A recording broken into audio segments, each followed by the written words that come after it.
All right, back for another beer review, and today I will be reviewing yet another collaboration beer, this time between the Other Half Brewing Company out of both Brooklyn and Rochester, New York, and the CRAK Brewery out of Italy, and this is their If You Like Double IPA. We brewed a double IPA.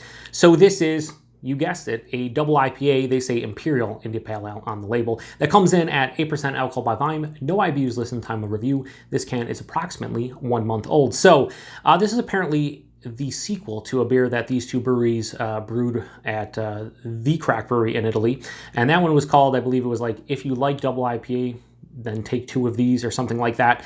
So this is the follow-up to that one, the sequel, so to speak. And this one is brewed with Galaxy, Motueka, Kohatu, and Riwaka hops, which apparently are very hard to source and not a lot of breweries are using them. So yeah, pretty excited about this beer.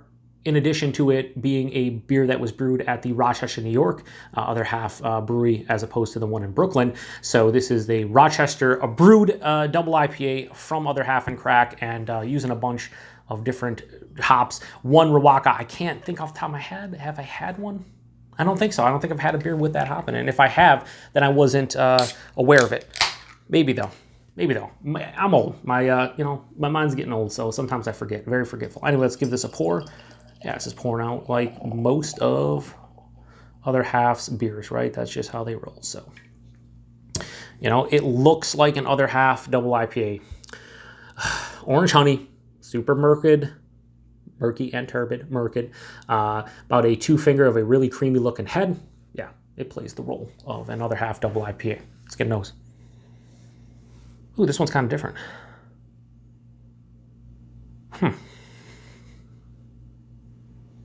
So this is leaning towards like pineapple, passion fruit, white grape, white wine, gooseberry. It's probably the Motueka and the Kohatu and the Riwaka, those types of notes, as opposed to like the other side, which is more stone fruit and like other tropical fruit. Yeah, and like citrus. There's really no citrus to speak of. Has a nice herbaceous here, not really dank herbaceous. A little bit of earthiness as well. Has a nice sweetness overall. It smells like it's going to be a sweeter double IPA. I almost smell vanilla, but I don't think they're using lactose in here, else they'd probably call it an oat cream IPA, but definitely a sweetness, probably coming from the base malt. Really not getting a malt character, but I'm just getting a sweetness from it.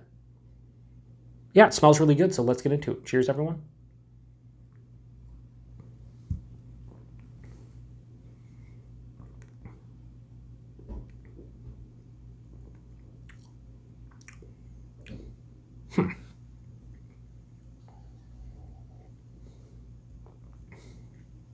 I'm getting a real big like candied fruit character this one, but I'm also getting like bubblegum cotton candy. This has like a sweeter, different character to it than most Other Half beers. Is it the Riwaka? Is it a combination of all these hops? Body is medium to higher side of medium body, appropriate 8%. Mouthfeel, it's Other Half. Even though there's no lactose in here, soft, smooth, quite creamy, has carbonation. Man, I get sick of kind of just talking about the mouthfeel, even though I always do with Other Half, but yeah, they know what the fuck to do, and they have been for a long time, so. So body mouthfeel's spectacular. The taste is really different for me. Like, I'm definitely sweet. This is a sweeter double IPA. So like I said, candied, like crushed pineapple, candied peach gummy rings, maybe not peach, like candied mango, candied, more like a dried fruit with like the crystallized sugar on it, kind of reminiscent of that. The white wine, the white grape, the gooseberry, definitely picking up on that, but that's like nuanced and underneath everything. This is like crushed pineapple, decently. It has like a sweet passion fruit, which sounds kind of weird because I always, passion fruit's more of like a tart kind of fruit, and yeah, this is to the sweeter side of things. Halfway through the palate, a little bit of like herbaceousness pops in. For the most part, this is just sweet, and sweet. It's not cloying. This is not like, I'm saying this is a sweeter beer, but it's a reserved sweetness. It's sweet, but it's not like, pastry stout sweet, so to speak. This is more of just like a sweeter, leaning towards a sweeter side of a double IPA. I can't tell you it's 8%. I probably, maybe, from the body, And from the flavors, I'd probably tell you like 7.5, something like that. So 8%. It's not hiding the alcohol, but there really is no alcohol. I just kind of know it just feels like a bigger beer, if that makes any sense. Super easy to drink at 8%. Yeah, this is just a different beer for me. This is kind of weird. So like I said, cotton candy, bubblegum, candied pineapple, crushed pineapple, a little bit of herbaceousness. It finishes sweet. Really no bitterness to speak of on the palate for me. Not a lot of dryness or anything. It's just kind of a sweeter finish. And yeah, this is a weird but tasty beer.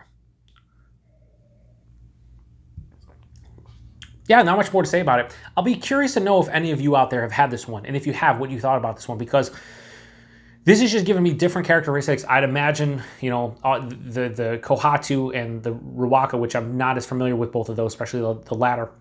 I think they're just bringing in something that's kind of, you know, messing with my mind a little bit, but in a great way, because I'm really digging this one. As you can see, I'm drinking it. I'm gonna have no problem taking this down. As I talk, a little bit of like warming into the chest and the stomach. So I can tell you this is close to double IPA.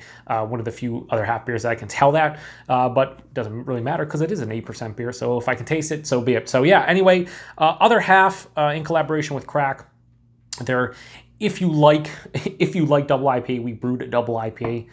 Give it a low 4.25 out of 5. I'm going to go 4.2 out of 5. I think I'm really enjoying these flavors enough. It has enough complexity and it's just enough of variation to this one from some of their other beers. Like one thing I've said before, and I know a lot of others feel similar to this, is that like other half beers, a lot of them taste very similar. Not exactly the same, but there's, you know, slight differences from one to the other. This tastes to me like a completely different other half beer. I'm getting so much of that white wine, white grape, gooseberry, you know, the bubblegum, the cotton candy, just the sweeter vibes to it that I don't get that all that often in another half beer. So this has a uniqueness to it that I'm not accustomed to when it comes to other half beers. So it makes for a very cool and fun drinking experience. So 4.2 out of 5, I think is a damn good beer. Like I said, if you've had this one before, let me know what you think about it. Price and availability, price point was $20 a 4-pack at the brewery. And availability is, it's pretty much brewery only, unless you have a bottle shop or a distributor close by to you that grabs stuff from the brewery and then they resell it. You can expect to pay a premium for that, like an extra $1 a can. But $20 4-pack, $5 a can for this. I mean, shout out to Paul over PA Brew News. I'd like to see all, you know, IPAs, double IPAs, pretty much basically $4 a can or less. Triple IPAs, I don't mind paying $5 a can. I mean, you're talking 10+% and whatnot, the amount of malt they have to use and probably the amount of hops to kind of offset that. I get that, but I feel like most double IPAs should be around $4. So this one's at $5, a little bit higher, but it's quality, it's other half, it's tasty, so I have no problems paying $5 a can. Anyway, appreciate everybody stopping by. Till the next one.